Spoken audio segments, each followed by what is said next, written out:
I want to talk a little bit about your journey because I always wonder with these shows, like, how the hell did they find these people? Like, how did this happen? So, I'd love to hear a little bit about your background and how you applied to be on a reality show.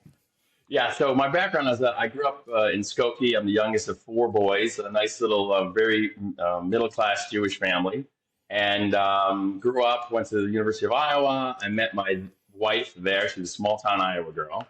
Came back to Chicago, uh, raised three girls. And then we had a long marriage. We had a good long marriage. And then things started going south. We don't have to get into that unless we want to. No. And I got divorced. Now it's like 10 years ago. So 2015, and then, I kind of moved to the city. You're in a small suburb of Chicago. Everyone knows you. Your kids go to, you're playing sports. Your kids are doing all sorts. And when you get divorced, it was kind of a little bit of an ugly divorce, let's say. I didn't want to stick around in that pool. So I just wanted to escape.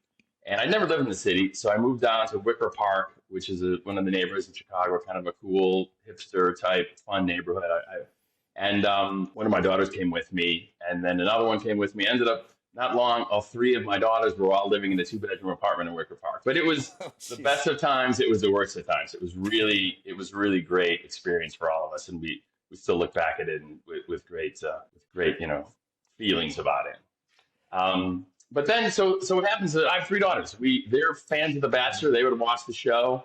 I would watch it with them as their dad, a part of that. And then in 2020, after some show, they were looking for, I guess, pre-pandemic, right? At the pre-pandemic, Mhm. at the end of The Bachelor, they said, hey, someone over 60, an adult, they were trying to cast for the Golden, but this was back in 2020. So a couple of my daughters literally took some Instagram pictures, put together a paragraph, sent it in, completely forgot about it. I mean, they never even told me about it. And then last January, I got some calls from who's calling me. I listened to the call and it was like the Golden Bachelor. I'm like, what is this nonsense? So then finally, I said to my daughters, and they kept trying to. So they were texting me. We're trying to call you. We're trying to reach you. So of course, nowadays it's a scam. Everything is like a scam. I'm like, what kind of scam is this? Right. And my daughter said, no, we applied, but it was like 4 years ago. So I'm like, well, I'll listen. So the first call you listen and they're like, okay, well, this is real. You don't ever think you're going to get picked for something like that. So you have one interview after the next, and then they don't really even tell you you're on it until a couple weeks before.